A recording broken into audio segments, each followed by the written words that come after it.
á milli titla hjá þér núna? Já, með Fram og bara... Þú taka með IBVF í myndinni. Þetta alveg drullu sexy og það var þá, sko. Þá er ég eins og Marel, svona 17 ára polli bara. Núna veit ég eitthvað aðeins meira í minn haus. En bara ógeðslega gaman.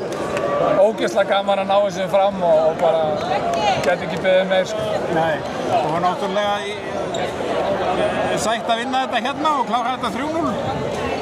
Já, ég meina, þú veist, maður vill ekkert gefa Valsmönnum neitt, skilur, blóð og tennurnar, því að, þú veist, það er ekki vá á því að þetta er frábært lið og þess vegna eru þetta 3 alveg nýjafnir leikir og ef þeir hafði einhvern veginn fundið sigurtilfinninguna og fundið veikablett á okkur, þá held ég að það hefði verið bara mjög krefjandi í framhaldinu, þú veist, maður vill alltaf bara sigla þessu heim strax og ég er rosa feginn að við gerum eitthvað. Já, og ég meina, þetta var hnífjafleikur og hefði ekki alveg dottið hvora meginn sem var hérna til lokin. Þannig að þú skorar Gauti þetta mark hérna 10 þróttu við leikskapið. Geggjaður Gauti, átti erfitt klik hérna stutt á undan og bara töffaraskapur að klára þetta síðan bara. Og koma svona heim eins og hjá þér og vinna titil.